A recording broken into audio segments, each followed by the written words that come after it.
伊朗到现在目前为止已经打了500多枚的地对地导弹，已经使用了2000多架的无人机。那它还有没有库存？我认为有。真正要一网打尽伊朗的无人机跟地对地的飞弹，我认为蛮困难的。美国现在不管是爱国者或者其他的远距遥攻精锐武器用差不多了。同时，美国现在面对3个压力：第一个时间压力，第二个压力库存压力，第三个国际人员的压力。越久，它的压力会越大，因为大家缺了东西了，股票都往下修了，这是经济压力，这是人员压力，这个是整个国家压力的表现。今天中东情势，我们要来赶快关心到的是，美军现在号称他们绝对是胜券在握了，但是被发现现在防空系统告急之外，库德民兵真的能够对抗伊朗的这个伊斯兰革命卫队吗？伊朗的部分，他现在也攻击了土耳其，要挑战北约的势力。那么，美国跟以色列联手炸伊朗的飞弹口，能够断绝伊朗的后路吗？今天就这些议题，我们会特别来做关心。3个火线话题，今天我们会请来宾来特别帮我们做解答的。真的吗？如刚刚我们所提到的，美军是胜券在握吗？现在比较挑战的是它的防空导弹。根据了解，是不是已经告急了？数千名的库德族民兵能够打败伊斯兰革命卫队吗？这一场战争到底会拖多久呢？再来就是现在呢，整个伊朗已经攻击到土耳其了，北约国家现在都非常的紧张。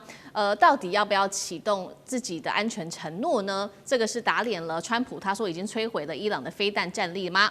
最后今天也会来关心到的是，那美国跟以色列现在祭出了各种方法，要炸毁伊朗的飞弹发射口，但是能够彻底阻止伊朗的攻击吗？今天我们都会做详细的一个分析。好，美国总统3月5号这一天特别信心的表示，这一次美伊战争的军事行动进度是超前的，伊朗海军3天内已经损失了24艘的舰艇，来自于川普的最新说法，并且他呼吁伊斯兰革命卫队放下武器吧，接受豁免，否则必死无疑。接在川普后面的就是美军中央司令部的司令古博了，他特别提到伊朗的战力正在大幅的衰落当中。他说，伊朗的弹道飞弹攻击减少了90%，无人机的攻击更是减少了83%左右。但是在这些话说完之后，我们也要特别来看到 Politico 这边做的报道。他说呢，事实上，美国正在要求自己的国防部赶快加派军事情报官进驻，因为他们觉得这一场战争并不如川普这样说的可以这么快的解决，甚至他们预估这场战争会打到9月份了。另外一个比较打脸的消息是来自于《金融时报》，揭露了一个美军不敢公开的一个机密。特别来看到这个报道，特别提到了防空拦截在美军的部分的弹药库已经到了危险的一个边缘了。特别我们也整理出了几个美军很重要的系统，包括了萨德跟爱国者。来自于香港01的报道。萨德系统总数已经不到了650枚，一次援引就会全部被打光150枚。爱国者飞弹系统同样的，现在也是非常的吃紧的。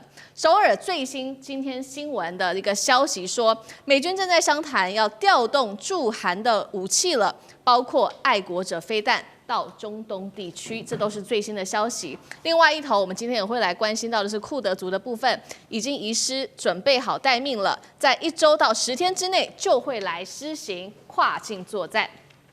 所以节目一开始我们要特别来关心了。根据川普的说法是美军已经胜券在握了，但是又有另外一个报道说这场战争会是消耗战，拖到9月份甚至更久吗？1000名的库德族民兵现在对上伊朗的伊斯兰革命卫队，因为现在看起来美国是不是不会出动他的地面部队呢？那么这样子的能够打败伊斯兰革命卫队吗？川普会不会让自己陷入在长期的泥淖当中呢？我们请将军带我们分析。孙子兵法有一句话哈，胜兵先胜而后求战，败兵先战而后求胜。川普孙子这句话意思就是说，你打仗之前要做好各项的作战准备，那你再开始去开战，这样你才有胜算哈。如果说是你一开始只是想先打这场仗，打完开战之后，你在一边打一边在想说，我什么地方没有做到，什么地方还要再加强。不断的去补哈，这叫败兵。就先战以后，我再想办法去求胜，但这场仗也是注定失败的哈。那我们验证孙子在兵法里面讲的这句话，不就是美军现在所面临的一个情形吗？他一开始这个认为他以海空军的力量就足以威慑让伊朗能够这个屈服，但是没想到开战之后，他发现光靠海空军的力量不够啊，所以说必须要动用地面部队。那开始的时候，他原来川普一开始讲说4天，他想速战速决，他认为他集结的兵力海空军力量已经够了，但是发现打了以后发现不够哈，这个改成4周，现在甚至于说要打到9个月，这就是说一边打一边在做修正。那现在更扯的是要叫这个库德族的民兵哈从北边那边来攻打伊朗。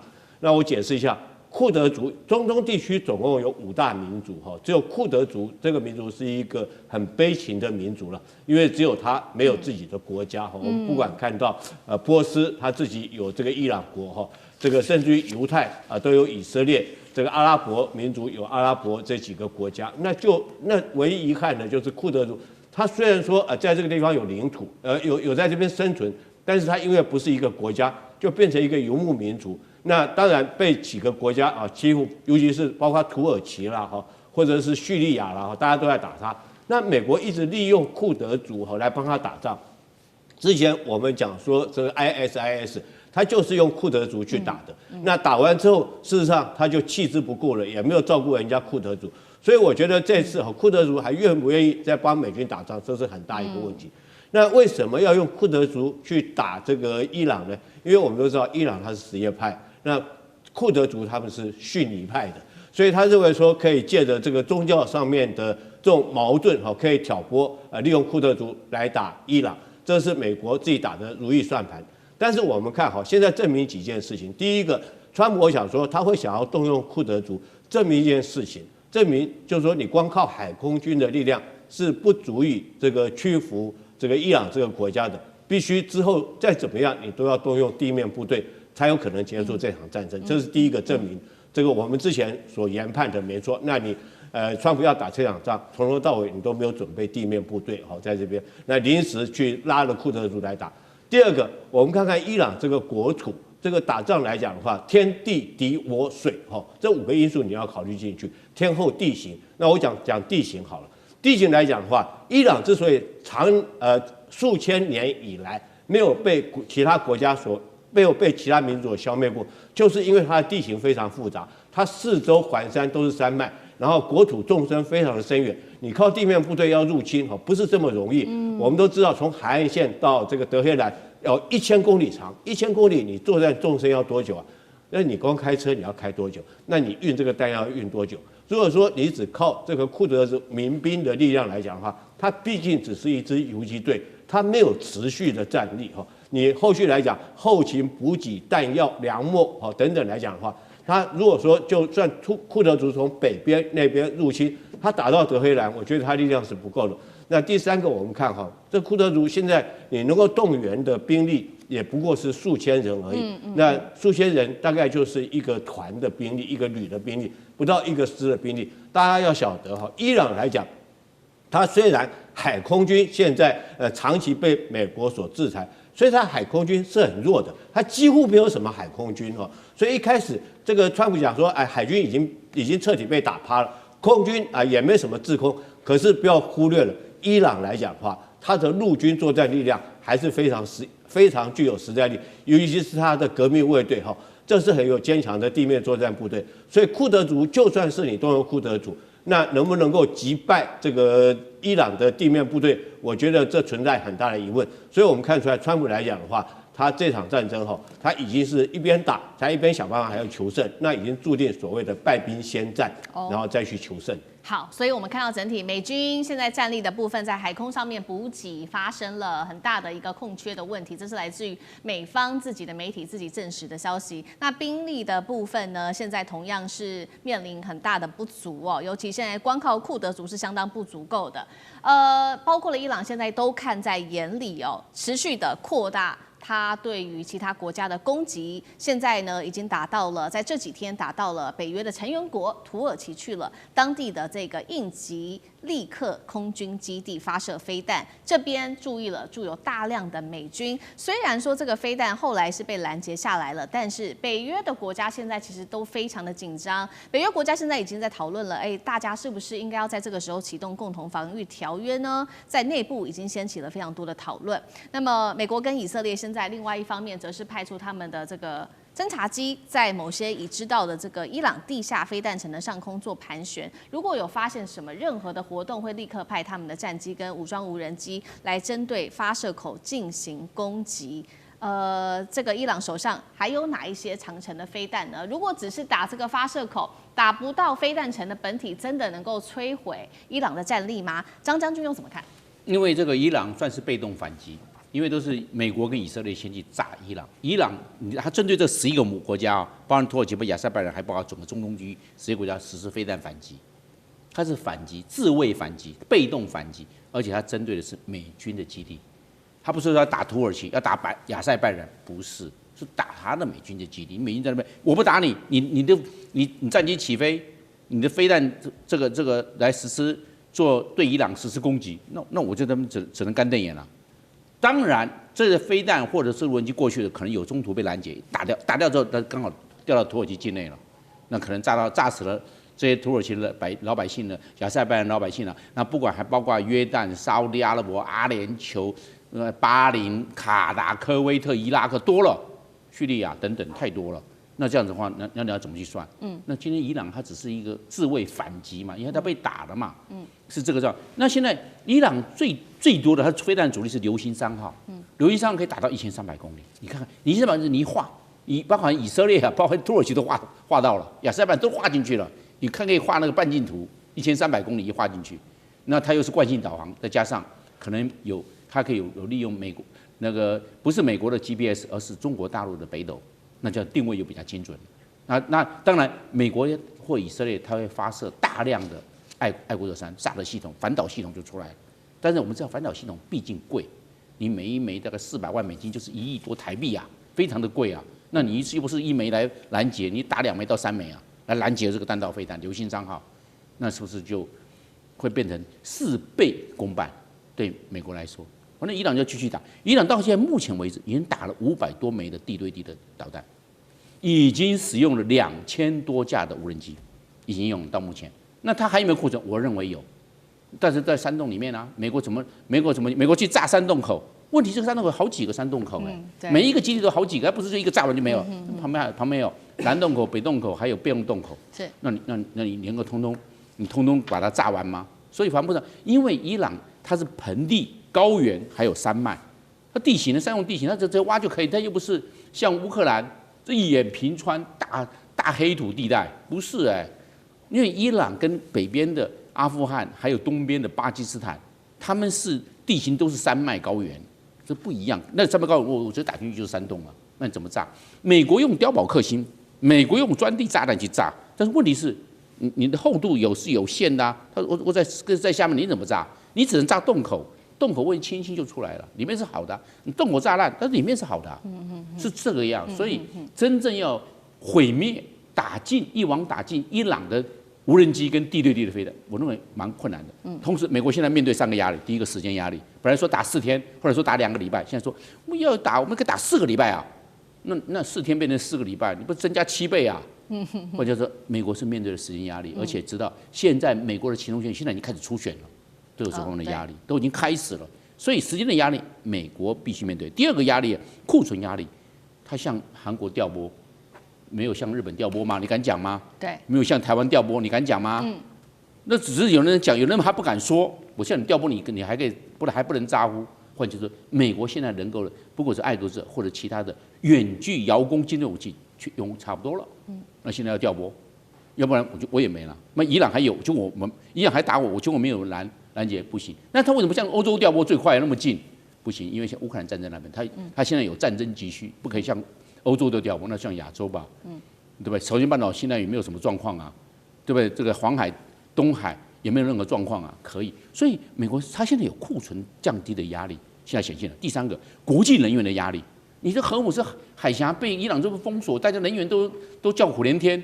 这个东西，国际压力或者能源压力会回到美国上面，它就要面对，越久它的压力会越大，因为大家缺的东西了，股票都往下往下修了，这是经济压力，这是能源压力，这个是整个国家压力的表现，这会回到川普，会回到美国身上啊，所以也是一个很大的压力，会随着时间越久，压力会3股压力都会集中到美国身上。好，所以看到现在美国面临军事武器库存的压力之外，还有同时来自于国际各方给予美国的压力。那其实，在这个时候，美国还是希望能够介入到伊朗的神权，能够把这个神权教士给灭了。那川普现在积极介入的就是，虽然说哈米尼被斩首了，但是呢，现在传出来说，哈米尼的次子会担任接下来的最高领袖。那这一位是穆吉塔巴。川普已经说了，穆吉塔巴如果要接任的话，我是不可以接受的。川普也向这个《纽约时报》透露说，他接下来想要做的事情就是，当时呢，这个针对委内瑞拉，他想要仿效这个案例，协助委内瑞拉来建立新政府。他说，伊朗也要做一样的事情。但是当然了，这个专家也特别做了分析，伊朗比委内瑞拉复杂多了，里面要涉及到的包括了有宗教领袖的体系、革命卫队，还有军警等等。川普要介入神权，真的做得到吗？聂老师怎么看？ OK， 我觉得川普啊，从某个角度，他应该心中是蛮慌的。表面当然好像很镇定，因为他拿着他美国的霸权，认为他什么都做得到。第一个，在武的方面，刚刚已经讲了。第一个，他很喜欢用代理人战争，这是最聪明的做法。但是他也不够智慧，因为刚刚也讲，库德族人数有限，力量不一定够。但是这是他的一招打法，因为美国必须要用代理人，他才有办法稳住他自己的后盾力量。 第二个呢，刚刚武器的短板也非常明显。他为什么到韩国去调？他自己实力不够吗？他不是很厉害吗？一下就可以几秒钟或几天就可以把对方这个折服，不是这样吗？你发现他武器短板到达什么地步？到达他一下子650颗萨德飞弹，一下子用掉150，他不知道未来如果还有别的国家要跟他敌对，他怎么去敌对？当然，我讲一个他最大的敌手，他将来会出很大的问题。第二个呢是文的部分，你知道吗？他原来这个信誓旦旦的认为说啊，我哈米尼，我把他这个解决掉之后呢，很快我可以搜索追踪他所有的接班领导人，也可以把他马上干掉。结果呢，他也很高兴的说，你看这些接班全部都被我们解决了。结果没有想到，其实啊，伊朗真的跟委内瑞拉是完全不一样，他完全忽略，也就是智慧真的是不够，只是聪明有余啊。 达到了什么地步？就是因为它的复杂性是这样子哈。第一个，在它的这个在革命卫队这个真正的神权体制里面呢，实际上它的每一个忠心的这个神权的人都是非常忠心的。当你打掉了部分人，其实每一个都有可能去接班，而且他们会同仇敌忾。这个同仇敌忾还不止如此。如果川普呢不接受他的儿子啊，刚刚讲这个所谓的穆吉塔巴，这是他的次子嘛，当然这个长子还有他的一些女儿也同时遭殃。 但重点是，他来接手，他当然不会接受，因为他一样会有非常大的一种对美国这个非常痛恨的心。但重点来了，他即便想要去找过去反对这个神权制度这些这个所谓的这些这个接班人，但重点来了，其实你会发现他们的复杂性是这样的，即便是反对这个神权制度的这些人，他们也非常强烈的民族主义，因为啊。 这个伊朗这个国家，其实大家要了解它的历史，在西元前550年到西元前330年，它叫波斯大帝国啊。这个帝国跨欧亚非大地啊，就居鲁士把这个国家弄得多强。从那时候开始，他们是有历史背景的。波斯这个帝国呢，让他们非常民族自信。其实这些反对是因为伊朗它的整个宗教的文化，让他们非常的压抑，也就比较保守。这些比较亲西方势力、想要西方化的人，是希望他们的生活好、经济好。 比较有自由派，他们反的是神权制度，但是不是反神权，因为神权主义是夹杂了他们非常复杂的民族主义。即便是反对的人，他也不会完全支持说你今天来帮我推翻我的爸爸，叫我爸爸下台，我要接掌爸爸的事业。结果你不要把我爸爸杀掉了。现在美国是把他爸爸都杀掉，现在连下面反对党的很多都改变了，说美国竟然来打我们、杀我们自己的人，他们也跟着。 现在神权这个制度派的人一起，即便他不赞成最原始的这些人，但是他也反对了美国。所以你会发觉，川普他现在要找接班人的确不容易。所以我觉得他慌了。当然，他最不能接受是他那个同个体系下来，他自己是哈米的儿子来接班嘛。对，他一定会非常的用更极端这个抵抗抵抗这个美国。当然，他可能不会直接打美国，在美国在中东所有的这个军事组织也好，或者说军事势力也好。 或者所有的美国势力在那里可能发生的都会做同样的一些反击。现在重点来了，美国很奇怪，美国现在发现他打下去打这个不是他想象的。我讲川普不是想说几天就能够收割了整个伊朗的所有，发现他好像要慢慢调整了，要多了几周，甚至还多了几个月。我觉得这个以伊朗的神权主义加上民主义的结合，他们的同仇敌忾，未来的这种民族性，美国可能会跌破了眼镜。美以战争开打之后，伊朗多线攻击，并且现在呢持续的透过国际上面的力量，要国际来对美国跟以色列施压来停战。那所以呢，现在看到这个伊朗一系列的攻击，已经重创到全球非常多的产业面。等一下我们会一一来看到，影响的不只是能源，不只是晶片，还有铝，甚至是空运。全球空运等等，还有供应链在中东一条一条都被掐住了。好，赶快来看到具体有哪一些的影响。首先就是荷姆兹海峡了，伊朗的革命卫队声称控制荷姆兹海峡，还示警会布水雷达到6000枚，任何船只只要经过都可能遭到飞弹、无人机攻击。那听到这个消息，现在川普担心了。他说，美国的海军有必要的话，会尽快的为行经荷姆兹海峡的油轮提供安全护航，而且他说呢，这个护航价格啊可以谈的，但绝对会让你满意。好，赶快来看到欧盟现在可紧张了，因为油价持续的暴涨，幅度最高达到70%，他们现在竟然是希望拿俄罗斯的石油，持续的施压乌克兰，要求开放欧方来去查验受损俄罗斯的这个输油管线，厘清是否能够尽快的恢复供油。那遭到了乌克兰这边的拒绝，他说是以安全为由拒绝让他去查这一条管线。经济学家现在也特别做了预估，美伊战争会推升本来就很高的全球通膨，迫使多国的央行升息，推高房贷、车贷、其他的借贷成本，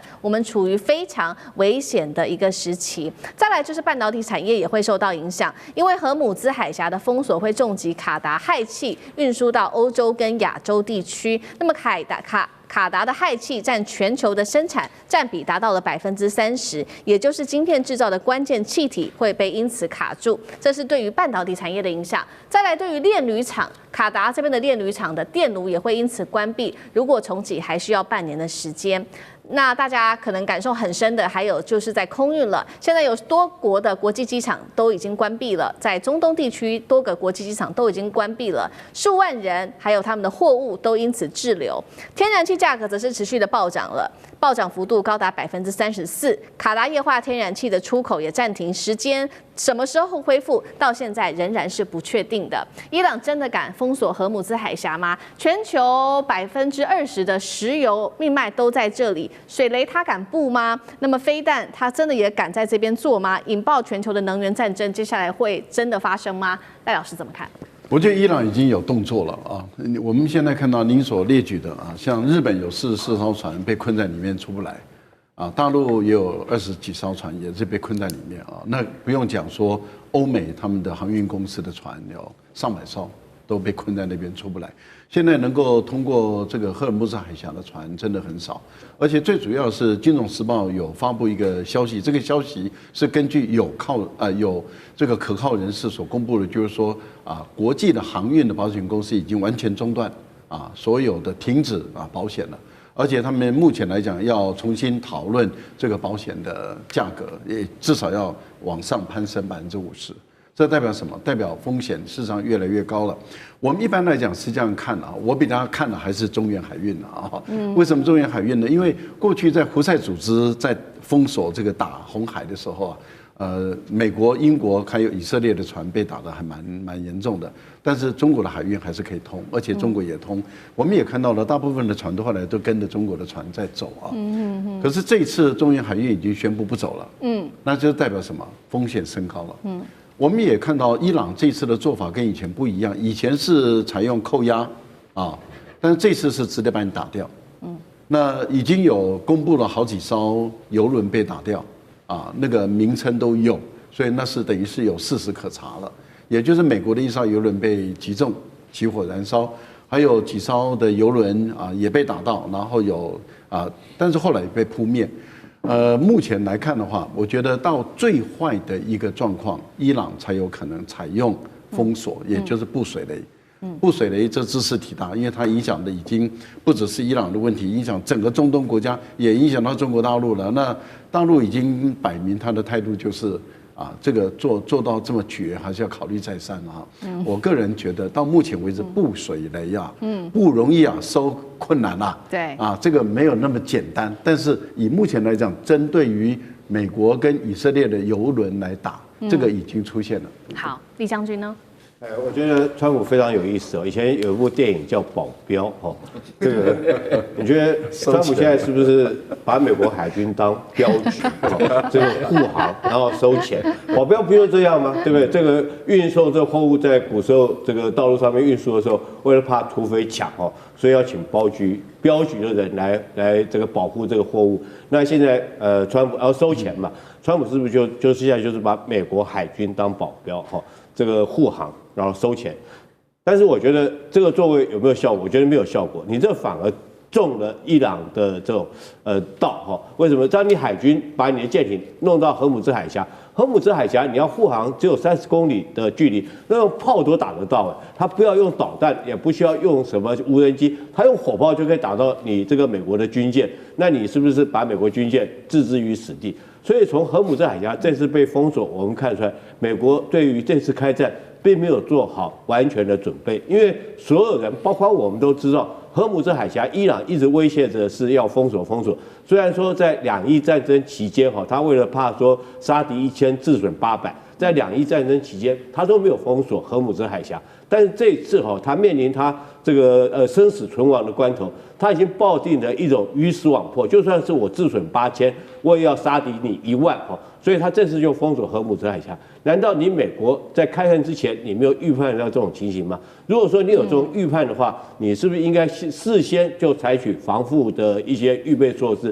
譬如说是你要将你的滨海战斗舰派到这个地方来建立一个防御体系，防止它无人机的攻击，或者是先占领这个地方的海域，让它没有办法在这个地方部署水雷。那现在这个地方的水域很明显的这个我们讲说制海权，这一段的制海权已经很明显的掌握在伊朗的手上。那你这时候再说要去护航，要去收钱，反而让大家看成是一个笑话。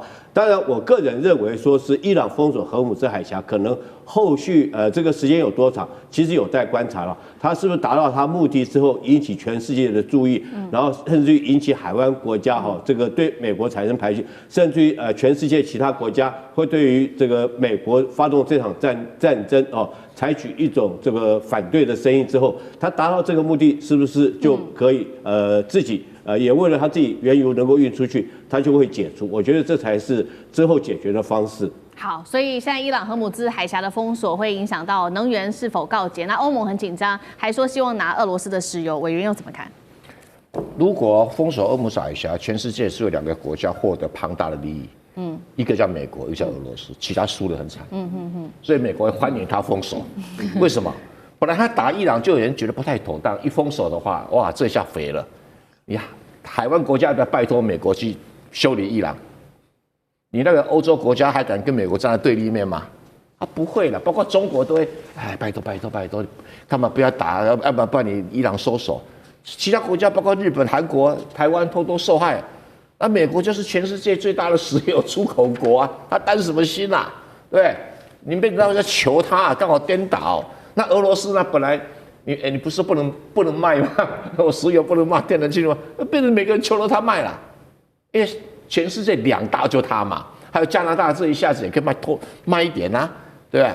所以这整体来讲是美国会最大的获利者。我不知道伊朗的人应该也知道这个效果。那你本来这海湾国家好像说我把你当人质啊，美国来救你就会跟我妥协，才不会的啦。美国最好看看你们这每个人都受灾，然后要帮忙嘛，我何必我这个保护费可贵了啦，我这保护费可贵了啦，对，要把伊朗打趴有没有难？不难呐，真的不难，把伊朗整个打趴不难，伊朗政权换来换去也没什么了不起的事，只是这一次还没有要把它没有那么大力，你知道轰炸贝尔格勒轰炸70几天，现在才轰炸不到4天呐，对啊，所以我是觉得美国人很炸。等你封锁，你说油价会涨，油价涨，我赚钱啊，我的石油公司大赚钱啊，我随便开价，你台湾买不买？日本买不买？对不对？我天然气你卖不卖？所以这个就是这种连环计，一环扣一环我是觉得受伤的是中国、日本、台湾、韩国、欧洲，得利的就是美国跟俄罗斯不然你看看还有谁有石油？就他们2个有啊。好，那会不会引发后续这个战争型的通膨？因为刚刚说了嘛，除了石油我们要关注之外，还包括了有这个天然气，还有氦气断裂、铝厂停炉等等。那杨老师又怎么看？我觉得接下来3种情况哈，会有3种不同的影响，对于全球的能源到政治经济。那你看到今天美国到台湾的这个亚洲的股市的这种变动，哦，就表示说，其实我们现在股市很脆弱。那风吹草动见这个涨跌啊，那所以任何的风吹草动，第一个，如果这个战争限制就是在目前的情况，在伊朗跟以色列跟黎巴嫩之间，尽管它再怎么激烈，也许伊朗的油田设施被打，但是呢，它对于整个全球的原油跟能源以及经济的影响还是有限度的。那荷姆斯海峡现在你看到，伊朗到目前为止只是威胁，但他并没有真正的出手去炸任何的这个油轮。有几个传言说有人受到影响，但是没有真正的确实。如果这样一个持续的话，那大概可能会它的影响就会慢慢的在可控的范围。那这个接下来就要看谁去做最高领袖，以及他怎么样的政策。那第二个就是它可能扩大变成海湾国家的这个原油设施也受到影响了。那或者是荷姆斯海峡的这个通行也受到影响，那这个就会有比较长远的冲击，油价就不止85了，油价可能真的会涨到100以上，不至于像伊朗所说会涨到200了啊。那如果涨到100以上的话呢，那全世界股市大概就只剩下俄罗斯会涨而已了。哦，那但是呢，连美国都会受影响，这个就蛮大的一个冲击。如果真的进入到美国跟伊朗的这种全面性交战，那真的是1/3的油都来自于中东。1/2的油跟天然气都经过荷姆斯海峡，那它的冲击就难以想象，尤其是对亚洲，中国大陆依靠来源于中东44%，日本95%，韩国70%，我们台湾60%，那也有另外20%的天然气液态天然气是来自于中东，这不可能短期之内有任何的替代，而战争它的这种冲击，可能在战争结束之后都还会留到相关的影响。哈米尼最高领导人刚死，我们要来看到这个战火现在全面升级了，会由他的次子世袭来接班吗？另外，现在伊朗祭出的最新公式叫做这个去中心化的马赛克防御，也就是说分散的在总共是31个战区之外。31个战区之内来开火，现在被解读是这个光脚的不怕穿鞋的。美国以色列接下来打得住这一场长期的消耗战吗？我们今天会一起来做关心。其实呢，在哈米尼最高领袖他身亡之后，不到数小时的时间而已，我们看到德黑兰是立刻宣布了要成立一个3人的临时领导委员会。好，这委员会其中的一个成员之一，他就这样出来做宣誓了。他说：好，确实哈米尼已经逝世了，但是呢，接下来这场战争我们会持续的依照哈米尼当初的设计，优雅的进行下去。那现在看呢，要进行下去，总要有一个领导人吧？现在传出来最高的领袖就会是哈米尼的次子了，这位是穆杰塔巴。穆杰塔巴，观众朋友可能比较不熟悉，我们稍微来了解一下。长期呢，他奉行的是跟哈米尼一样的一个保守派的路线，是比较强硬的，而且呢，他跟伊斯兰革命卫队的关系非常的密切。过去他曾经打过2伊战争，现在更是伊朗的民兵组织巴斯基的重要的指挥官。那么接下来伊朗会实施怎么样的策略呢？其实就是针对美国跟以色列施压。那么怎么样施压呢？就是对全球持续的做这种经济上面的勒索跟施压，让美国跟以色列感到压力。但是有没有效？我们来看到伊朗最近做了哪一些动作？用无人机轰炸在中东卡达的天然气设施，还有沙国最大的炼油厂，荷姆兹海峡也被封锁停滞，油价现在一口气已经暴冲了70%这么大的一个幅度。另外，在多个地方的机场跟港口都遭到袭击，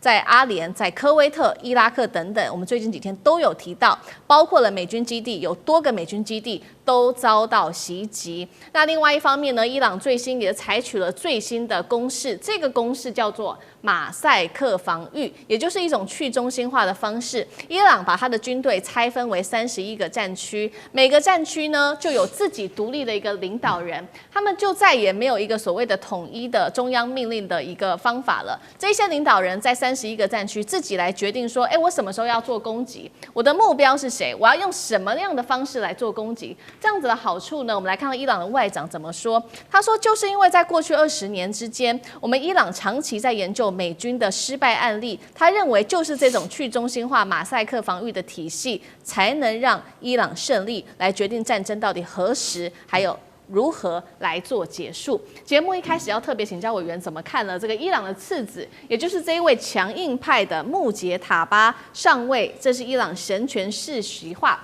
还是接下来会跟革命卫队的接管有关系？他会如何带领伊朗的前景？会强硬的继续跟美以之间来做抗衡吗？那委员怎么看？美国跟以色列这一次的发动战争哦，他们原本最津津乐道的是他们在很短的时间之内就把伊朗的这个从哈米尼以下的40个可能接班的人一次把它歼灭掉了。他认为这是外科手术式的这个非常经典的一个操作模式。但是当这件事情从第一天被他们认为说这是一个值得炫耀啊，值得这个拿来作为教科书教材的一个模式的时候，随着战争的发展，他们逐渐发现他们犯了一个很大的错误了。犯了什么样的错误呢？他把哈米尼跟哈米尼以下所有可能接班的排序一个一个都同时把它这个猎杀掉之后呢，马上就陷入了另外一个困境了。第一个困境，川普不断的呼喊说大家要起来推翻神权政权。可是哈米已经死了，要推翻谁呢？你要推翻总要有个人可以去推翻吧，没有个人啦。哈米尼都已经挂了，然后呢下面死掉了一大挂人，那到底你要这群人去推翻谁呢？这是第一个问题，找不到人推翻了。然后第二，川普不断的在喊说呢，我们要跟这个接班人来谈判。好了，接班人已经全面都被你团灭掉了，到底哪一个是接班人呢？美国大概也搞不太清楚了。他在处理委内瑞拉的时候，他至少还知道那个第2号人物，然后他至少还能够私下的跟第2号人物有一些互动跟默契。他现在没有了，他现在整个伊朗是一片的真空状态，他根本摸不清楚到底接下来这个40几个人被猎杀之后，那排名接下来那第50个究竟是谁呢？他可能都搞不太清楚。所以在这种情况之下，他也找不到人谈判呢。所以你就会看到川普不断的喊谈判，然后呢喊到最后他自己干脆回过头来讲说，现在谈判已经太晚了啊，我已经把你们都空军跟海军都消灭了，现在不要再来谈判。可事实上我在讲的是根本没有人要去找他谈判的，因为全部上面的人都被团灭掉了，谁能够有资格去谈判呢？好，这是他犯的第2个错。第3个问题是，他把哈米尼变成烈士啊。就你本来还可以讲哈米尼的什么政权有各式各样的贪腐问题现在不得了了，哈米尼连他的家人在那一场猎杀里头都牺牲掉了。你不是只杀哈米尼一个人，你杀了他的孙女，杀了他媳妇，杀了他周边一大家子人。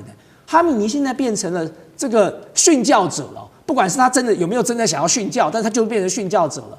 那这个对整个这个伊朗的这个民心来说，那就提升到另外一个阶段了。就像刚才舰长讲的，你现在把我们原本也许大家还有人在批评他的人，你现在把他猎杀掉了，而且用这么残忍的方式猎杀，那你现在举伊朗全国，现在谁还敢站出来骂哈米尼呢？谁还敢站出来说我要去推翻他？那个人已经为了伊朗全家都已经被美国团灭掉了。那也正因为如此，他的2儿子这个穆杰塔巴在这一次的上位，其实原本引起了外界很多的这个讨论。因为各位知道，伊朗的神权体制当时推翻了巴勒维王朝的时候，他们就是要打破封建，他们就是反对世袭就没有什么父子子继的这种道理对，所以伊朗的神权政权从来不来这一套的。但是当我这次看到连穆杰塔巴都要上位的时候，这代表什么？这代表说美国把哈米尼变成了烈士，在这个烈士的情况之下，穆杰塔巴当时因为身体的因素，可能曾经被哈米尼排除在接班梯队之外，所以反而保全了他。那现在变成革命卫队跟他结合在一起了，居然能够这个推翻掉过去在这个神权体制里头说不世袭这样的一个默契扶植这个穆杰塔巴上位，这就代表说他已经具备了一定的这个神权体制的这个正当性了，因为他整家人通通都被团灭掉了，他就是一个牺牲者，最后幸存下来的人。所以在这种情况之下，你再看到说穆杰塔巴曾经打过2伊战争，他现在是民兵组织的指挥官，他跟革命卫队的这个关系非常的密切。那么美国这次恐怕就会碰到了一个烫手山芋了。美国这次碰到了一颗硬石头了，不是一个软柿子了。因为穆杰塔巴他不仅仅只是神权的人员而已了，他不仅是有神权人员的光环，因为他的父亲，因为他的家族，他现在还加上跟革命卫队这个紧密的关系，包含他自己也曾经参与战争、指导战争啊。所以美国现在碰到的状况是，川普公开曾经讲过，他最不希望看到的状况就是伊朗的政权没有崩解，他们找到了接班人，而且这个接班人是最强硬的接班人。川普的噩梦从现在就要开始了。好，最强硬的接班人就是刚刚提到的这个穆杰塔巴哈米尼的次子，再加上刚刚委员特别提到，结合这个革命卫队，再加上穆杰塔巴过去有实战等等的经验，接下来打的这场消耗战被叫做是去中心化，就是我们刚刚特别提到分31个区域，然后有自己的各自领导人，马赛克的防御方式，美以打得起这种消耗战嘛？那舰长又怎么看？首先，我特别要讲一下，其实这个伊朗的有一些政策，像他现在打来打去啊，好像制造天下大乱，这是一个完全的错误。我想做人，就是我们私底下这种为人，跟这个国家战争是一样的。就好比说，如果我这个为人，第一个，我不要轻易树敌，你不要轻易说这个人是你的敌人啊。这个有一句话叫做“建立10个朋友，不如少树立1个敌人”，不要轻易树敌，这是第一个。第二个，你一旦决定一个敌人，你要把他给消灭掉的时候，你记住哦，你一定要浓缩，就是他。你不要张三也骂，李四也骂，王五也骂，全都变成你的敌人，那你不是找倒霉吗？伊朗这次也是一样的。伊朗这次的敌人其实是谁？是以色列。美国是以色列的蛊惑下来参加的这个战斗的。那你打就打以色列，结果你说那所有的美军基地我都要打。你知道你在树立敌人，因为在那么多美军基地，你就打准一点嘛，你就打不准，打过去砰就打到旁边一个学校或者打到一个民间，这些国家都在想你凭什么打我？但是我这样在说，在起码还打的都是中东，我们在这里看的就是看戏嘛，都是中东在那打哦，今天又死了多少人？多少人？如果你去封锁荷姆斯海峡，你想用经济来逼他们，美国、以色列逼不动的，那结果台湾很火大。你知不知道我们这么多都仰赖这个进口石油的，我们能源影响多大？日本火大了，结果你做了一些就是对你的敌人伤害不大，美国、以色列伤害不大，但是你把全世界都伤害了，然后全世界这时候都会认为说你这人实在是太可恶了，我们一定要一起来想办法把你团灭掉。这是一个在自己找苦吃，你知道？所以他的正确的做法应该就是集中目标，因为就是以色列，就是打以色列。如果你只打以色列，旁边所有的这些过去跟以色列有仇的伊斯兰国家武装组织，他们通通会觉得说我们要支持伊朗，因为伊朗这次你看被人家打成这个样，我们是不是要帮帮他？结果你把全天下都惹了一遍了，你不是自己找倒霉吗？这是一个，因为人人其实都在思考自己的利益，你知道吧？像我们在远东这些地方国家的人，对我们也觉得有些东西不能做，有些东西可以做，但基本上我们还是有一个想法，就是那是他们的事。但是如果你这个利益，像好比说，害我们今天股市跌这么多，今天很多股市人可能就很火大伊朗，就是因为你封锁荷姆斯海峡，所以这个东西大家觉得心崩了，他会对他产生一个抱怨。原来支持同情伊朗的，反而现在变成说这实在是太可恶了。这个东西是伊朗这些一定要做的，就是我也奉劝所有的人就是一样。第一个，不要轻易树敌。当你决心要跟一个人拼的时候，记好，就是那个人。你不要扩散。这是一件非常重要，浓缩你的打击面。好，那干哥又怎么看呢？我们也持续的来关心伊朗的最新的打法。其实你说，这次美国击毙了40多个，现在正确的数字其实可能会比我们想象中还要更高。因为我们知道美国的 F-22战机护卫着那个 F-35啊，携带的是 AGM-158，那是长程遥攻武器，听说发射了20多枚。还没有加上精准弹药，所以说究竟死了多少人？我觉得今天会把穆吉塔巴给提升上来哈，这是一个很有趣的现象。为什么？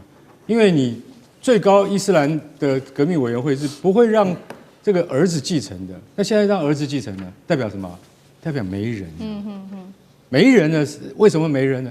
总统还在啊，总统裴德斯基安还在啊。裴德斯基安是一个虚位 ，OK， 但是还有另外一个人被川普，其实川普他一直没有点出这个人，他就是拉里贾尼，拉里贾尼就是革命委员会的秘书，他现在还在世，也就是这个人相对比较温和，有没有可能是拉拔他上来？但是我觉得他们这个伊斯兰最高委员会，他们今天先说，就说我们还是让他的小儿子哈米尼的小儿子先来坐这个位置。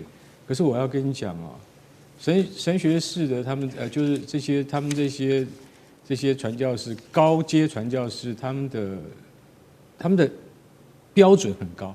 也就是说，你这个儿子上来接任以后，你不能够维持我们伊朗这个国家的尊严的话，你没有决心要打，你没有方法打的话，你随时会被拉下来。因为为什么？你绝对不是一个谈判的对象。也就是说，对美国来讲的话，你是哈米尼的儿子，绝对不会跟你谈的。所以说，他就没有什么伸缩的余地。他不是要战就是一定要和，要和不可能就一定战。可是他在他们的那个什叶派里面的神学领域里面，他没有权威，因为他太嫩了，他没有权威。那他只有我今天接掌国家机器之后，我就要开始展现我们伊朗的铁腕。但是现在还有一个叫马赛克防御系统，就是说从去年的6月的12日战争之后，他们会发现说，万一我哈米尼被打死了，你们会不会变成一盘散沙？好，我现在把权力下放给31个省，每个省的省长，你们都是高尚的神职人员，才能够当到省长，可以跟中央通报以后，马上就决定你们可以做什么。也就是说，在地方上的组织，以及你们能够提供中央什么样子的军事资源，你们马上就可以做。不要因为今天如果说我被斩首了，而变成了一盘散沙。这就是马赛克去中心防御思想，去中心就是说没有中心了，没有头了，我就可以整个国家不会陷入一盘混乱。所以这个就是革命卫队他们自己提出的 IRGC。其实老实讲，在很多地方情报站这部分里面其实是蛮聪明的，就革命卫队，所以他们想出了这个方法。现在目前看起来就是 IRGC 在发挥马赛克防御观念的时候，不然伊朗怎么能射那么多飞弹出来？是谁来统合那个能力的？那就是这个防御系统做出来的决定。所以伊朗的反抗可以从去年的改组之后变得现在非常的有效率。那我相信，他那个穆杰塔巴他上任之后，会不会让伊朗的防御能力更加进一步提升？这就是这几天我们要特别观察的重点了。好，谢谢干哥。对，其实从我们这次看到的这个去中心化的这个指挥体系是不难看得出来，伊朗早就已经准备好一套剧本。伊朗绝对不是像大家外界所看到的说我仓促应战，然后我被打了个措手不及。现在显然看起来他已经花了几年的时间，从去年的12日战争之后，他就已经开始不断的在反复做沙盘推演了，说未来可能会出现什么样的情况，这个情况我要怎么样去解决，所以才会有所谓的去中心化的指挥体系的模式。这个非常聪明每一个指挥官有4个继任人选，然后呢，一旦发生战争，这个上层的指挥中心被团灭掉之后，各地的这个指挥官就开始自己按照剧本来发动战争了。所以照这样的一个模式来看的话，我们可以大胆的假设，其实伊朗是有一套剧本的。包含现在的去中心化指挥体系都按照剧本在做，所以就回过头来就像刚才舰长讲的，外界一直在想说你好好的去打，你就打以色列跟美国就好了，你没事去拖这么多人下来干什么呢？那么我从另外一个角度上来了，我来推测就以色列这一次他知道的是一个灭国之战，他就拖全世界下水了。反正我以色列都要被我伊朗是一个灭国之战，我伊朗都要被你摧毁掉了，我要被你灭掉了。我这个时候就拉大家一起来陪葬啊，全世界一起来陪。那当然你说波湾国家都跳起来了，然后欧洲国家也跳起来，那怎样？波湾跟欧洲国家能有多少军力？欧洲国家有军力早就去乌克兰战场了啦。波湾国家有军力就不要靠美国去支援了。你还不要讲波湾国家这些人都是阿拉伯人嘞，都是回教徒，看着伊朗被以色列这样修理，他们讲过几句话吗？都没有啊。所以你说对伊朗来讲，他现在的这套剧本几乎可以大胆的看得出来，他就是把全世界拉进这场大战火里头，大家一起承受那么呢，与其我去打以色列跟打美国，然后我把你跟以色列跟美国打败，伊朗几乎根本不可能做到的。我最好的办法是什么？就像刚才舰长讲，全世界都受苦。好，可是呢，尤其像我们台湾，干我们什么事呢？当不干我们的事的时候，我们就会出来讲说，别打了吧，因为真的不干我们的事大家不要再这样下去了，这样下去对我们来说有影响的。当全世界都受到影响的时候，那这个压力就在美国跟以色列身上了。所以其实我认为就走到去中心化作战，舰长是专家应该知道，都走到这种各自指挥战争了，就已经代表说大家就是拼死、鱼死网破的时刻了。他根本就没有打算按照传统的这种逻辑来走了。